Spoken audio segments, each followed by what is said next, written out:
Kailangan nating talunin itong pandemic na to. Kailangan lumaban eh. Kailangan may gawin. I'm not going to be part of that 40% that will not survive, and that's it. There's still a drop of life, then I'm gonna hold on to that and I'm gonna keep it alive. Even just buying one mask na 35 pesos, it's like we dance for joy. Nag-umpisa ka na, sana may bumili ng tinda ko, parang back to basic ako. Doon mo ma-feel na, okay, may pag-asa pala. For the sake of the Filipinos, we just have to give it a fight, di ba?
For an explore dito lang sa Edge TV Philippines. Ang magandang gabi sa ating lahat dyan sa Pilipinas. And I hope everyone had a lovely Valentine yesterday. All right. Hello, Drake Irwina again. Hello, Miss Twinkle. And of course, hello kay DJ. Hello. No? Natin kalimutan. Yes, hello. Hello, Rosel. Hi, Twinkle. Hello po. Hello. Okay. Magandang gabi sa inyo dyan sa Pilipinas, no? Bati po muna tayo before tayo kumustahan sa ating mga kadiwa sa iba't ibang pahay ng mundo. Okay, Drake Irwina. Yes, magandang gabi po sa inyong lahat, mga kakampi at saka kadiwa, Luzon, Visayas, Mindanao, hanggang dyan sa buong panig ng daigdig.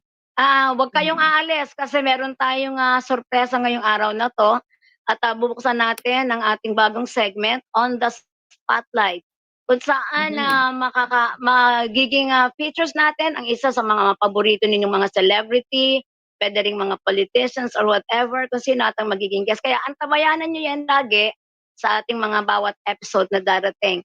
So mamaya antayin nyo po yung ating magiging bisita and hope makadating ng mas earlier.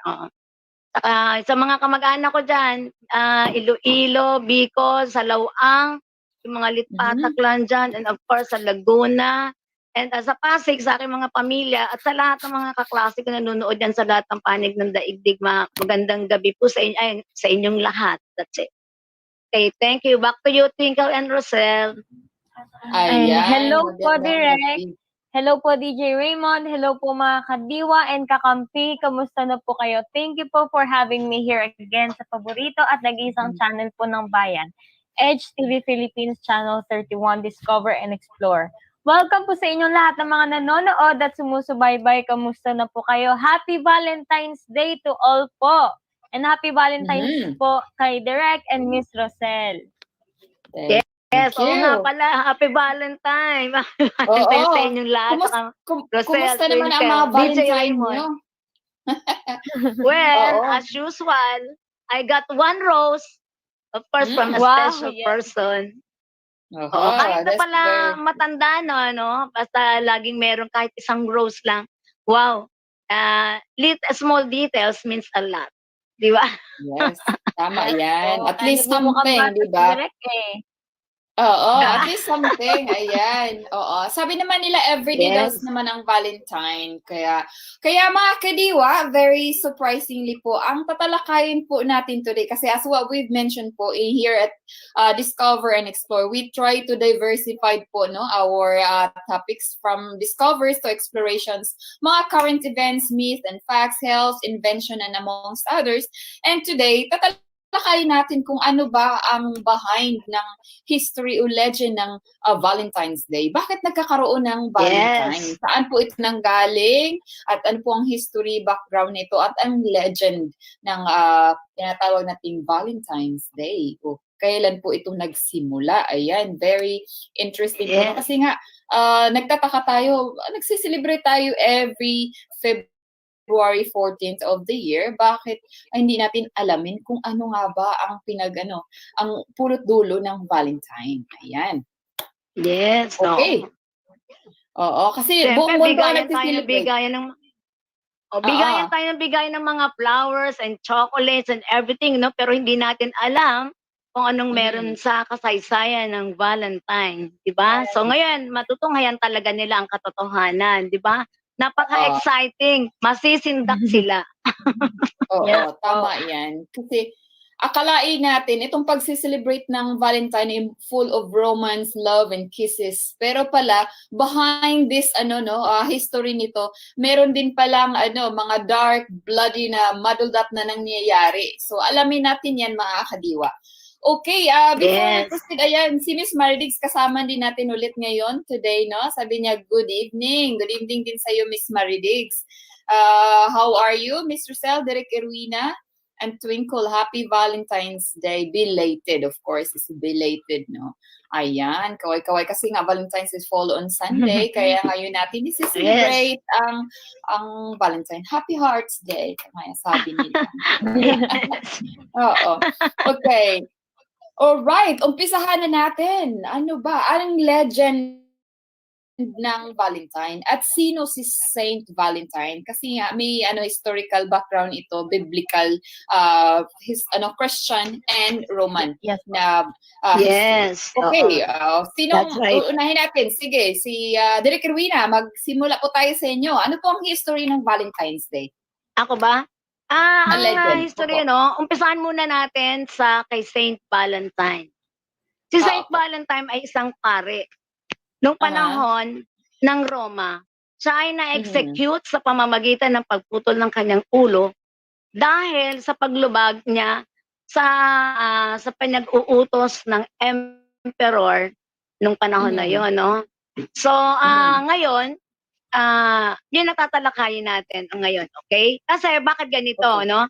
Si Saint Valentine kasi nung panahon ng emperor na si Galicius, tama ba yun, no? Si Claudius. Galicius. Emperor Yeah, si Claudius II. Yeah. Emperor Claudius, bawal pala ang nag-aasawang sundalo. Dahil, syempre, yung mga sundalo, kapag may asawa, minsan nawawala na talaga sa panatabilang sundalo. At saka unang-una pa, hindi na sila hindi na nila nagagampanan ng kanilang pagiging sundalo, lalo kung may asawa, so nakakapanghina ng katawan, yan ang paniwala ng emperor na to. But si Saint Valentine, ipinakakasal niya palihim ang mga sundalong ito. Kaya siya ay nahatulan ng kamatayan dahil sa paglabag sa kautusan ng emperor. Ito yung background ni Saint Valentine. So, back to you, Rosel, para kayo naman na magsabi kung ano yung dark secret. Yan. Yeah, tama yan, no? Si Emperor Claudius II. Siya yung emperor that time. So si Saint Valentine po, sikrito po siyang kahit po nag-announce si Emperor Claudius na pinagbawal niyang kasalin ang mga young men. Kasi yung young men, gusto niya, young men ang mga soldiers na. Mas kasi they perform the job well being a soldier. So pinagbabawal niya ikakasal yung mga young men. Pero si Saint Valentine, ayan po siya. Sumusuway po siya sa law na na pinag-expose po ni Emperor Claudius. At yan po, nahatulan siya at nakita siya nung umpisa. So he was ordered to put to death. So ayan po, no? Tama po yan, Direk Rowena. So si Miss Twinkle, baka may kadugtong ka dito sa legend. Ano pa ang nangyayari after nung na nahatulan ng kamatayan si Saint Valentine? Ayun, gusto ko lang po idagdag na nung mga time po kasi na yun, parang madami daw po kasing war na sinasalihan sila. Ang problema po is, onti lang yung soldiers nila. So parang gusto po nila magpadagdag ng soldiers, kaso ang dami pong umaayaw kasi nga natatakot sila sumali sa mga laban-laban, parang gusto nila mamuhay ng tahimik na lang. So ang ginawa nga po ni Pope Claudius II is ginawa niyang illegal ang pagpapakasal para maraming sumali dun sa army niya. And ayun nga po, na ginawa na lang po ni Saint Valentine is nagpapakasal siya ng mga young lovers in secret. Kaya nung nahuli po siya ni Pope Claudius II, sinabihan niya po si Saint Valentine na he will be sentenced to death. Yes. Kaya nung time na din po yun na nasa loob siya ng kulungan, may nangyari pong kababalaghan kasi parang yung jailers po na kasama niya is yung anak po nun, parang in-invite po doon sa kulungan nila, tapos parang sinabi niya kay Saint Valentine, kung totoo nga, pagalingin mo yung anak ko. Kasi ngayon, bulag po yung anak niya. At ang nangyari po is, napagaling niya yung anak. At sa tagal po nilang nag-uusap, na fell in love sila with each other. Yes, tama. Kaya nung day na para patayin si Saint Valentine, nag-request sana siya na padalhan niya ng letter yung si Julia, which is yung anak nga po ng jailer, kung saan na fell in love siya. Tapos at nakalagay po dun sa letter is from your Valentine, which yun yung po yung ginagamit natin recently, di ba? From your Valentine, mga letter natin. Kaya February 14 po siya pinatay ni Pope Claudius II outside Rome. Yan, tama yan, Miss Twinkle, no? Ayan, so na-in love. There was na-in love si Saint Valentine doon sa anak ng isang jailers na bumibisita, tama yan. And the day before in-execute siya, he wrote a letter. Pinagsign niya from your Valentine, tama yan. So, mga kadiwa, although the truth behind the Valentine's legends puno is a little bit murky, so there are a lot of stories all emphasizes really the appeal and the sympathetic, the heroic, and most importantly, mga romantic figure. But then sa middle ages po mga kadiwa, perhaps thanks to the reputation as Valentine would become one of the popular saints in England nowadays and in France. Pero marami ding mga speculations before aside from si Saint Valentine na in love sa daughter ng jailers, meron din palang origins of Valentine's Day. Ito naman ang mga pagan festival na nangyari sa month long ng February itself. Yeah. Okay, may dadagdag po ba kayo dito, Direk Irwina, yung tinatawag nilang Lupercalia, yung pagan festival na nangyayari sa ano po? Yeah.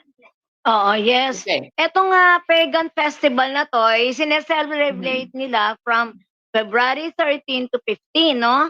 Ito ay Roman celebration, kung tawagin nga nila ay Lupercalia. Ito ay isang paganong ritual na ginagawa nila because of fertility, na naniniwala sila na kapag ginagawa na ito, yung nagkakaroon ng fertility talaga dun sa mga kababaihan especially. But ang kanilang ritual ay napaka madugo. So, kaya ang ginagawa, at saka medyo medyo napaka style, dahil ang mga kalalakihan dito ay una sa isang sagradong kuweba pupunta, no? Tapos sa sagradong kuweba, magpapatay sila dito ng mga kambing para sa fertility, at aso para sa purification. So, yun ang papatayin nila, no?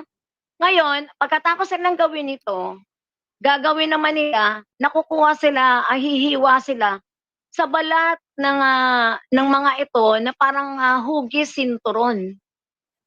At isasawsaw nila ito, hugis sinturon, Tapos isasawsaw nila ito sa dugo ng kanilang mga pinatay na hayop. At tapos, maghuhubad sila ng kanilang damit. Wow, bold star, no? During that time. So, maghuhubad sila ng kanilang mga damit talaga, all the way down talaga. Tapos magpaparada sila at may dadaanan nila yung mga nakahilerang mga babae na mga nakatali sa kanilang ligyes. At yung sinturon na isinawsaw nila sa dugo ng kanilang pinatay na hayop ay ipapalo nila doon sa mga kababaihan na yon. 'Di ba? Yes. Kaya ang nakakapagtaka, nung panahon na yon, accepted ito. Dahil yung mga kababaihan naman na yon, isinasabit talaga nila yung sarili nila para doon sa ganung ritual, 'di ba? Kasi iniisip nila magkakaanak sila. So, 'di ba? Yes. Yun yung lumang kaugalian ng pagan system ng kung tawagin nila ay Lupercalia. Yan, okay. So back to you, Rosel. Yes, tama yan, Lupercalia. Isang po siya, no?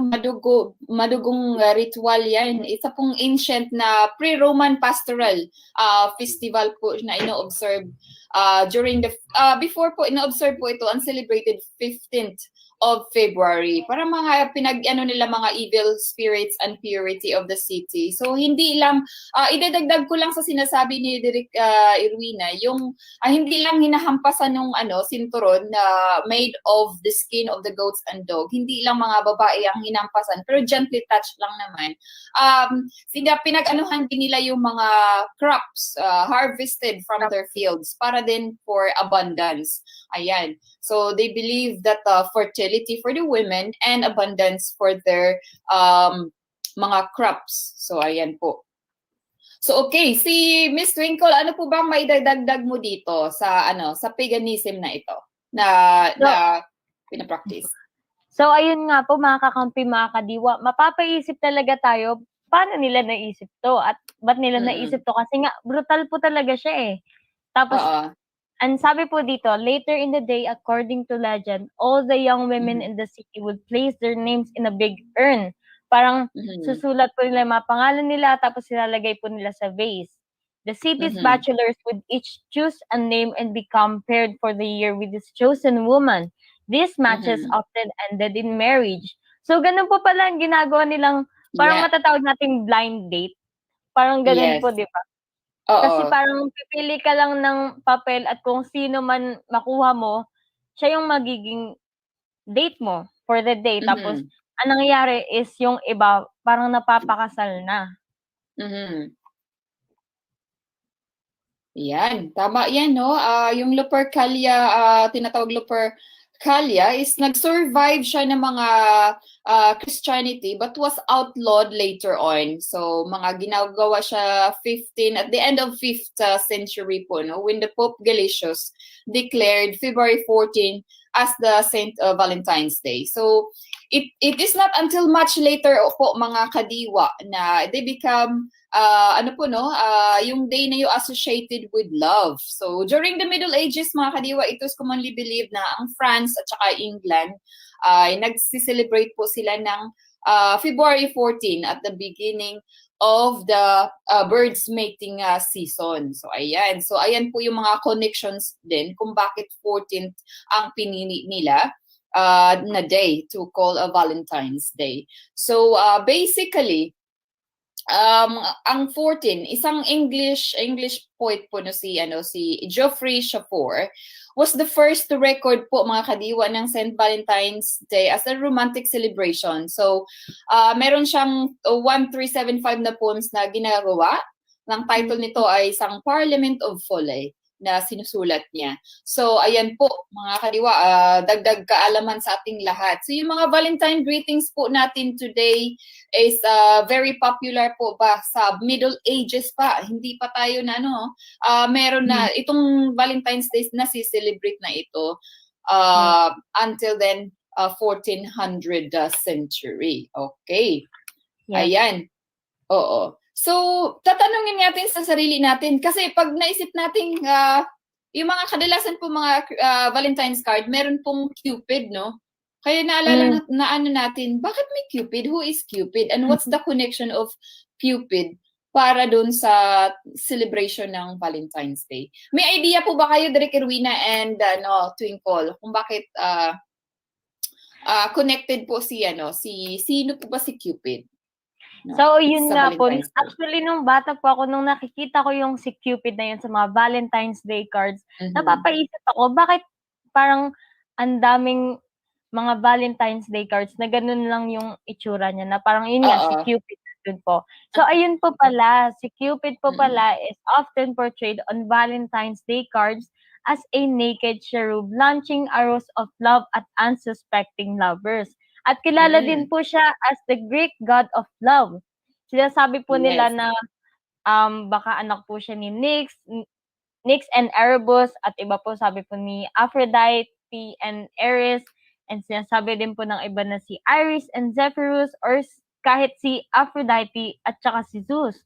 So, hindi po talaga natin malalaman kasi ang dami nga pong mga rumors na hindi natin mapapatunayan siguro.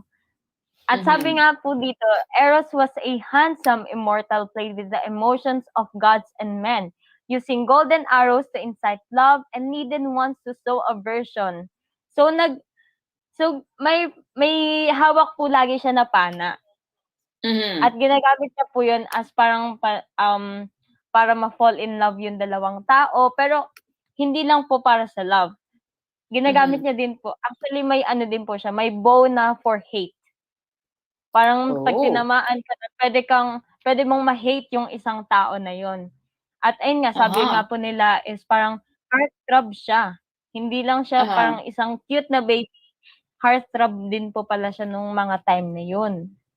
Tama.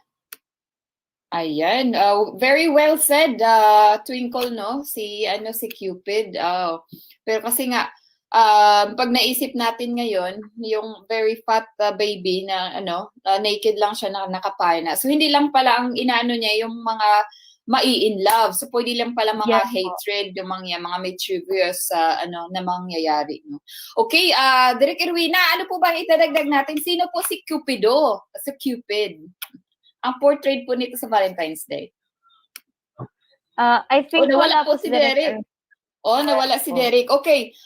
Mag-ano muna tayo, Twinkle. Babatiin natin yung mga pa-shout out. So, si Miss Maridigs again, kasama natin today. Valentine's Day is for everybody and it can be celebrated every day. Love, love, love lang daw, sabi ni Miss Maridigs.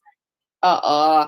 Okay. And then ang kapatid ko, sister ko si Jo, kasama niya. Hi team, regards all staff of JB Bubbly Tea House in Buena Vista. Hello, hello. Yes, Hello tingnan mo po. sa mga JB Bubbly Tea House staff dyan. Thank you very much. And hello dyan sa Singapore, hindi natin nabati kanina. Of course, mga kadiwa natin dyan sa Singapore, ang dami po nating mga OFWs dyan. Mga kaibigan, mga engineers, architects, hello dyan. And of course, sa Middle East pala, sa Dubai, Saudi Arabia, sa Qatar. Kumusta po kayo mga kadiwa? Magandang hapon po sa inyong lahat dyan. Ayan. And of course, please, pahabol yung mga nyo, please, mga pa-shout out nyo. Yes Okay. po. Narinig ko, Miss Twinkle, meron kang piniprepare na video about sa Valentine's Day. Kaya mga yes kadiwa, oo. Time na panoorin na natin ngayon. Digimon, please roll the VTR.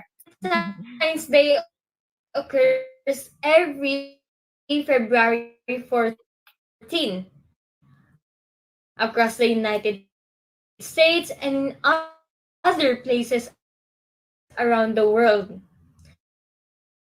Candy, flowers, and gifts are exchanged between loved ones.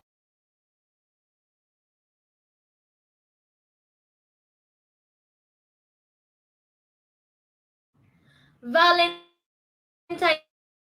Day occurs every February 14 across the United States and other places around the world. Candy, flowers, and gifts are exchanged between loved ones, all in the name of Saint Valentine. But who is this mysterious saint? And where did these traditions come from? Find out about the history of Valentine's Day from the ancient Roman ritual of Lupercalia that welcomes spring to the card-giving customs of Victorian England.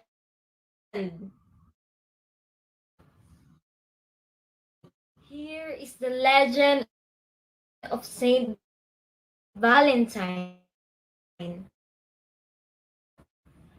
The history of Valentine's Day and the story of its patron saint is shrouded in mystery.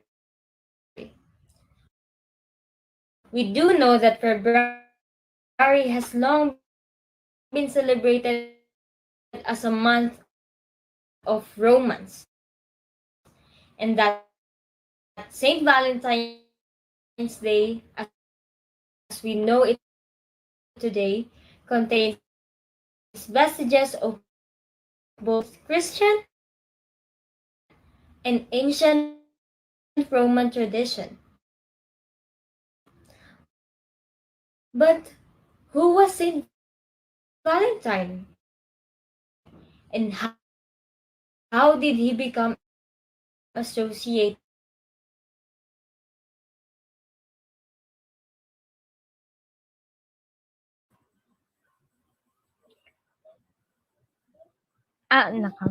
Oo, puputulin mo muna natin kasi naglalag po muna may problema tayo sa technical.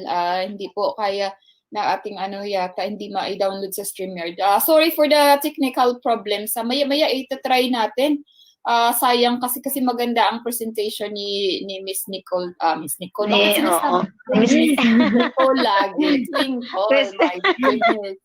Wake up, Twinkle. Oo. Si Nicole Shoshani girl kasi. Anyway, pasensya na po mga kadiwa, no? Ayan, try natin maya-maya ang ating presentation ni Miss Nicole. Ayan po. So, Miss naitalakay Twinkle. po natin. Miss Twinkle. Oo, Nicole and Twinkle.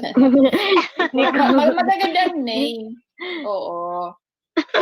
So, napag-usapan natin, Adric Irwina, yung Cupido. Oo, na-mention na po ni Miss Twinkle kung ano po ang Cupido. Baka may idadagdag po kayo, Adric Irwina, kung sino si Cupid. Ayan. Si Cupid. Teka, sandali. Oo. Medyo ang hina ng internet. Si Twinkle muna siguro. Oo, ayun, na-mention na niya. So, yes po. idadagdag na lang natin. So, yung pinatawag nilang, kasi di ba ang Cupid is for the Greek, Cupido. Greek mythology po. So, sa account siya. Ang daming mga speculation niya. Son siya ni Iris and Zephyrus, or si Aphrodite siya, or Zeus. So, but then, oo, ang dami mga speculations, pero walang sinasabi kung sino pa talaga ang parents o dad and mom ni Cupid, no? But according to the Greek archaic poet, si Eros, itong tinatawag na Cupid natin, ay isang napakagwapong, pero immortal siya na nagpi-play siya ng emotion sa mga gods and sa mga tao. Yung ginagamit niya yung golden arrows niya para magkaroon ng i-incite niya yung love sa mga taong, ayan, mga loveless. So, siya yung pinapana niya kung sino ang plano niya. Ayan, ipa-in love kita kay nito. Ayan. So, yan yung mga nangyayari sa mga movie na ipo-portrait na yung mga pinapana niya talagang nagka-in-lovean at siya na nagkatuluyan. Pero hindi din pala, na-mention niya ni Twinkle na hindi lang puro love ang pinapana niya, kung may hatred din. Kung gusto niya napanain niya yung yan, magkaaway, may hatred na lalabas, hindi lang love. So ayan, very naughty pala itong si Cupid, no? Hindi lang para puro love ang pinapana niya. Talaga na naglalaro. Oo, parang naglalaro lang siya. Kasi isang chubby child na, piu. Yes. Siguro yung feeling niya kung hatred, gawin kita, mag-hate kayo to each other. So ayan, parang na-integrate siya sa mga Valentine's Day, mga Valentine cards nakikita natin. And even though, di ba sa high school, naalala ko sa high school, yung gagawa kami ng sariling cards, Valentine cards for our parents. So, kasi hindi lang ang Valentine daw para sa lovers. Pwede din naman tayo magbigay ng Happy Valentine sa mga parents natin. So, yung mga heart, ginagawa natin na may pana. So, ayan po, no? Ang mga naalala natin sa Valentine Day. So, everyday po ito, sinasabi nila na ang Valentine Day, hindi lang on the 14th of February sineselebrate, kundi everyday. Kasi nga, it's expression of love, romance, giving, kindness, di ba? So, ano yung mga typical Valentine's Day greetings? Oo. So, sa United States, sige, go ahead po, Direk Irwina. Yung mga typical Valentine's Day greetings po. Yung I want you to be my Valentine, ganyan. Mga ganun. Oo, tama yan. I want you to be. Pero I was just thinking, yung bow ni, yung bow and arrow ni Cupid. Just sana yung mga single, sana si Cupid, malinaw ang mata, ha? Kasi baka mamaya pag pinana niya, mali yung naging partner. Nako, patay Cupid. Ay, nako, love is blind nga, sabi. O, diba? Love is blind. Pwede yun na nga. Oo nga Pag malay mo, yung talagang intended ni Cupid, biglang nalihis pala, napayuko lang ng ganun. Tapos yung katabi pala na pana na hindi sinasadya, Aray mo ko. Tama yan. Tama yan. Nowadays, even the gap of lovers, yung may gap na 20 years gap, ayun, may presensya ng love. Kaya siguro, si Cupid, panay-pana dito, itong middle age naman na ito, sige, papanain ko siya, ito, dalaga. Pero naman, yes, we put it into a comedy context, pero nangyayari po sa everyday life natin ngayon na yung nagkakainlawan, hindi lang same age group. So different age Yes group, po. different religion, different race. Example po ako niyan, different race. Ang husband ko is British, minsan ang British kasi magkaiba tayo ng tradition. So ayan, hindi po natin maisabi na si Cupid lang siguro nag-workouts, pero siguro in real life, we human beings siguro will do things to work things out kasi hindi natin iaasa kay Cupido lahat, no? Yes. Ang efforts din nasa tao din naman, okay? Mm. Kaya may mga failed relationship, ang dami po dyan. Kaya wag naman sa mga single, kaway-kaway natin dyan sa mga kadiwang single. Wag kayong mag-alala. Oo, Miss Twinkle siguro, Yes very po. young, pero oo. Wag kayong magmadali kasi baka si Cupid, he's preparing someone for you, looking the best for you somewhere. Kaya wag lang mag-alala mga single dyan, sa mga single mom, wag magmadali, no? Kasi nga the right person will come in the right time. Wag tayong Opo. irarush kasi ang hirap po pag i-rush natin lahat ng bagay. Ayan. At saka Sabi maybe ni yun po. Maybe pagdating sa love, wag niyo po isipin na parang ang pangit ko or mga parang ano ba kulang sa akin. Wag niyo ibaba yung Yes. confidence niyo. Tsaka kasi maybe Yes. yung destiny sinasabi niya hindi pa time. Kasi nga 'di ba po Mhm. yung iba parang binibigyan po tayo ng time para mag-focus sa sarili natin. Tulungan muna natin yung sarili natin bago natin matulungan yung ibang tao. Correct. Love yourself first. Papanahin mo muna ang sarili mo, no? Yes po. Ibuboost mo muna yung confidence before pa tayo maghanap ng ka-love. Kasi nga, sinasabi nila, love can wait. Di ba? Okay, Yes. nag-message po na sa atin si Digimon. Okay na po yung video. Iti-try po natin ulit. Roll the VTR, Digimon. Thank you.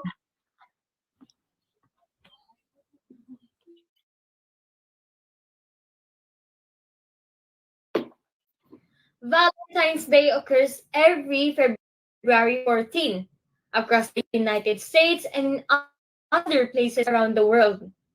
Candy, flowers, and gifts are exchanged between loved ones, all in the name of Saint Valentine. But who is this mysterious saint, and where do traditions come from? Find out about the history of Valentine's Day, from the Roman ritual of Lupercalia that welcomes spring to the card-giving customs of Victorian England. Here is the legend of Saint Valentine. The history of Valentine's Day and the story of its patron saint is shrouded in mystery. We do know that February has long been celebrated as a month of romance, and that Saint Valentine's Day, as we know it today, contains vestiges of both Christian and ancient Roman tradition. But who was Saint Valentine? And how did he become associated with this ancient rite? The Catholic Church recognizes at least 3 different saints named Valentine or Valentinus, all of whom were martyred. One legend contends that Valentine was a priest who served during the 3rd century in Rome. When Emperor Claudius II decided that single men made better soldiers than those with wives and families, he outlawed marriage for young men. Valentine, realizing the injustice of the decree, defied Claudius and continued to perform marriages for young lovers in secret. When Valentine's actions were discovered, Claudius ordered that he be put to death. Still others insist that it was Saint Valentine of Terni, a bishop who was true namesake of the holiday. He too was beheaded by Claudius II outside Rome. Other stories suggest that Valentine may have been killed for attempting to help Christians escape harsh Roman prisons, where they were often beaten and tortured. According to one legend, an imprisoned Valentine actually sent the first Valentine greeting himself after he fell in love with a young girl, possibly his jailer's daughter, who visited him during his confinement. Before his death, it is alleged that he wrote her a letter signed "From your Valentine," an expression that is still in today. Although the truth behind the Valentine legends is murky, the stories all emphasize his appeal as a sympathetic, heroic, and most importantly, romantic figure. By the Middle Ages, perhaps thanks to his reputation, Valentine would become one of the most popular saints in England and France. Origins of Valentine's Day, a pagan festival in February. While some believe that Valentine's Day is celebrated in the middle of February to commemorate the anniversary of Valentine's death or burial, which probably occurred around AD 270. Others claim that the Christian Church may have decided to place Saint Valentine's feast day in the middle of February in order to Christianize the celebration of Lupercalia. Celebrated at the Ides of February or February 15, Lupercalia was a fertility festival dedicated to Faunus, the Roman god of agriculture, as well as the Roman founders Romulus and Remus. To begin the festival, members of the Luperci, an order of Roman priests, would gather at a sacred cave where the infants Romulus and Remus, the founders of Rome, were believed to have been cared for by a she-wolf or lupa. The priest would sacrifice a goat for fertility and a dog for purification. They would then strip the goat's hide into strips, dip them into the sacrificial blood, and take to the streets, gently slapping both women and crop fields with the goat hide. Far from being fearful, Roman women welcomed the touch of the hides because it was believed to make them more fertile in the coming year. Later in the day, according to legend, all the young women in the city would place their names in a big urn. The city's bachelors would each choose a name and become paired for the year with these chosen women. These matches often ended in marriage. Valentine's Day, a day of romance. Lupercalia survived the initial rise of Christianity, but was outlawed, as it was deemed unchristian. At the end of the 5th century, when Pope Gelasius declared February 14 St. Valentine's Day, it was not until much later, however, that the day became definitely associated with love. During the Middle Ages, it was commonly believed in France and England that the February 14 was the beginning of birds' mating season, which added to the idea that the middle of Valentine's Day should be a day for romance. The English poet Geoffrey Chaucer was the first to record St. Valentine's Day as a day of romantic celebration in his 1375 poem, Parliament Folks, writing, "For this was sent on St. Valentine's Day. One every fall cometh there to choose his mate." Valentine greetings were popular as far as back as the Middle Ages. Though written, Valentines didn't begin to appear until after 1400. The oldest known Valentine still in existence today was a poem written in 1415 by Charles, Duke of Orleans, to his wife while he was imprisoned in the Tower of London, following his capture at the Battle of Agincourt. The greeting is now part of the manuscript collection of the British Library in London, England. Several years later, it is believed that King Henry V hired a writer named John Lydgate to compose a Valentine note to Catherine of Valois. It's Cupid. Cupid is often portrayed on Valentine's Day cards as a naked cherub launching arrows of love at unsuspecting lovers. But the Roman god Cupid has his roots in Greek mythology as the Greek god of love, Eros. Accounts of his birth vary. Some say he is the son of Nyx and Erebus, others of Aphrodite and Eris. Still others suggest he is the son of Ares and Zephyrus, or even Aphrodite and Zeus, who would have been both his father and grandfather. According to the Greek archaic poets, Eros was a handsome immortal played with the emotions of gods and men, using golden arrows to incite love and leading ones to sow aversion. It was under the Hellenistic period that he began to be portrayed as the mischievous, chubby child he became on Valentine's Day cards. Typical Valentine's Day greetings. In addition to the United States, Valentine's Day is celebrated in Canada, Mexico, the United Kingdom, France, and Australia. In Great Britain, Valentine's Day began to be popularly celebrated around the 17th century. By the middle of the 18th, it was common for friends and lovers of all social classes to exchange small tokens of affection or handwritten notes. And by 1900, printed cards began to replace written letters due to improvements in printing technology. Ready-made cards were an easy way for people to express their emotions in a time when direct expression of one's feeling was discouraged. Cheaper postage rates also contributed to an increase in the popularity of sending Valentine's Day greetings. Americans probably began exchanging handmade valentines in the early 1700s. In the 1840s, Esther Hay Howland began selling the first mass-produced valentines in America. Howland, known as the mother of the Valentine, made elaborate creations with the real lace, ribbons, and colorful pictures known as scrap. Today, according to the Greeting Card Association, an estimated 145 million Valentine's Day cards are sent each year, making Valentine's Day the second largest card sending holiday of the year. More cards are sent at Christmas. So that is the history of Valentine's Day.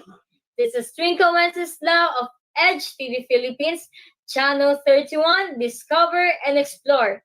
Thank you, have a nice day, and happy Valentine's Day to all!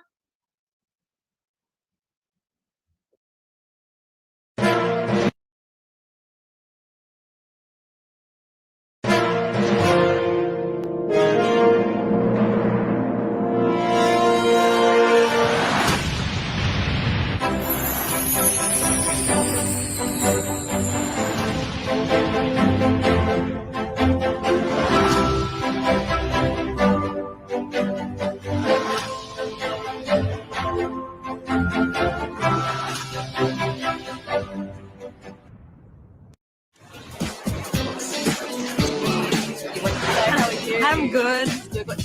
I'm Maren van der Horst. I'm 28 years old. I'm aged care worker and I'm from Victoria. People will love me because of my talents and how powerful is my voice.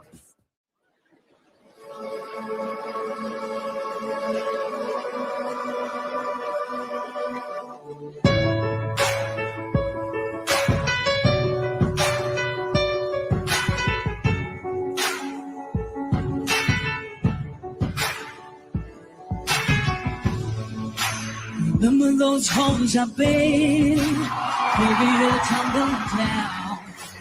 We didn't even put up a fight, we didn't even make a sound. Run away or let you win, but I never really had it down. Sitting in the light of your halo, I've got my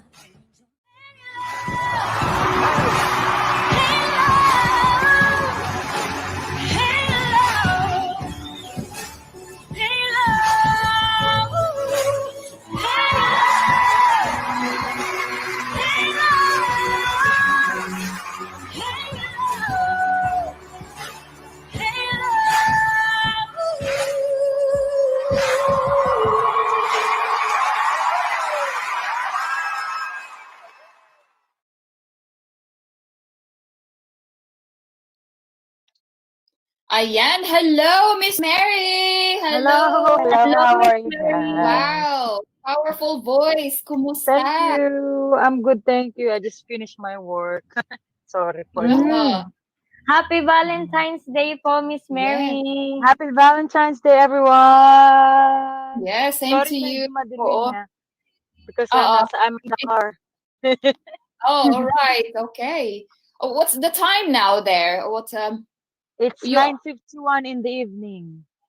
Wow. Okay. We really have to totally here in UK it's 10:51 in the morning. It's the Wow. other side of the world. Yeah, okay. Tell us your journey about this X Factor. It's really very impressive. I'm nakaka-proud looking at the video Yeah. footage. Experience is very good, and I Uh-huh. think it's unforgettable moment for me because, as you know, people were enjoyed every minute of my performance that time. So Uh-huh. I feel so blessed and, of course, proud that I have made it there. Yes. So Wow. And you yeah, are it's really blessed with funny. a good voice. Oh, Uh-oh. thank you. Uh-oh. Was it Thank you really so much. hard to register there para My God. mag-join ka sa X Factor? Yeah, because it's that audition is not only the first audition that you have to enter. So, Mm-hmm. for example, you just the first one it's like step by step. It's like 5 times before they call you that oh Mm. you can sing for for another audition, which is the Yeah. judges can see you and Yeah. lots of Mm. people. So Mm. yeah, and I was the last one, so I was so nervous because Wow. everybody is already finished, and I was like, oh, I'm the last one. You know, I don't know what Yeah. I don't know what I'm gonna like I'm not expecting anything, something like that. But I want to Mm-mm. have a good show because it's the last Yeah. Yes. one. So Who You really had a pursued great you? shot. Who pursued you to audition in that X Factor, Miss Mary? sorry. Who pursued you to audition in Yeah. that X Factor? Actually, it's my family. They just found that there's Mm-hmm. a competition, yeah, on TV. So yeah, I don't know about it. So I just tried to submit my name Mm-hmm. and my entry for the audition. And yeah, I didn't expect that. Actually, it's my second time. I was there in 2013, and then that was Mm-hmm. 2014. So I was the last Mm-hmm. auditioning as well. That on my first audition, in Mm-hmm. 2013, and I have a standing ovation as well. Yes. And Yes, I of You sing course. Whitney Houston. Yeah, and you Oh. really deserve that, Mary Ann. You really deserve that. Yes. Thank you so much. Can you hear me Great properly, guys? applause. I'm You can hear sorry? me, yeah? You can Yes. hear Yes, me? yes, we can hear Okay. you. Yeah. Ayan. Oo, si Miss Mary yan. Thank you so much. Oh, ako Nice na to pa. meet you Question niyo guys. po, Adire Kerwina.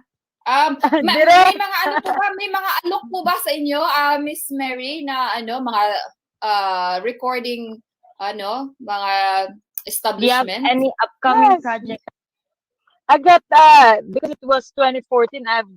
After this audition, 'di ba? I already like left the competition because they already gave me the ticket to come home. It was in Sydney because I'm from Mm-hmm. Melbourne, so I have to fly Okay. for 1 hour to the place. And Wow. yeah, so they tell me that I cannot make it through to the next round Okay.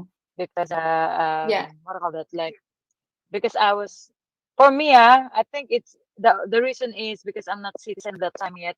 We have to fly to America, and the I visa see. is gonna be the issue. That's why. The challenge, And that part. Yeah.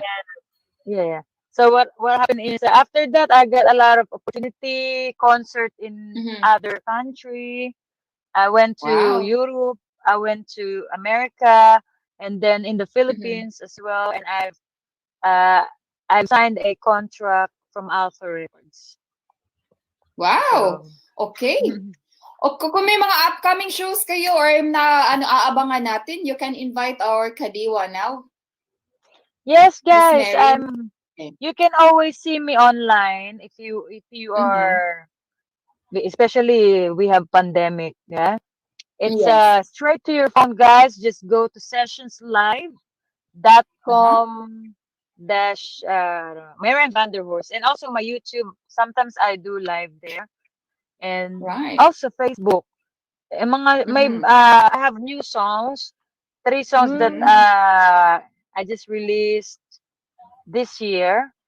Yeah, the beginning of the Wow. year, and that two songs is not ready yet, but it Mhm. soon but it's on CD already. What I mean, it's not released on my YouTube or iTunes. Yeah. Wow, look So forward to that. yes, Yes. the title is "The Sun Will Still Shine Again." That's the first one. It's a collaboration with my Australian musician friend Paul. So I hope that I you like the now, title yeah, itself. the sun will Yes, still we'll look shine forward to it. again. Yeah. Thank you. Very promising, the sun will still Yes, shine again. It's just like after yeah. this pandemic, we I can know. see it's just like there's always light at the end of the tunnel. So we're all facing Yes, difficult times at the moment. So indeed, that's a yes. beautiful title. And so we look forward to be Mhm. hearing on that till you're launching soon, Miss Mary. Okay, we have only 3 minutes before heading 7 o'clock dyan sa Philippines, no?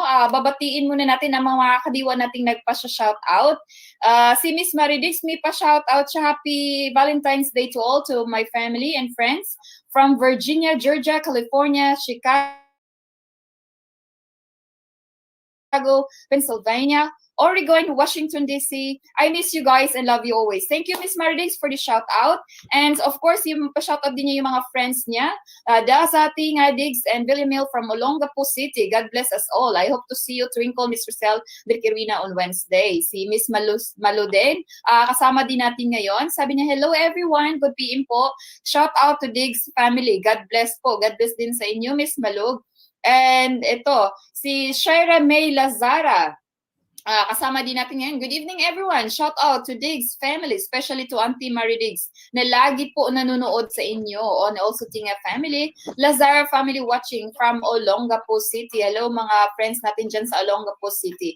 Si Dutch Wenceslao, sabihin, galing mo talaga, Lodi Twinkle.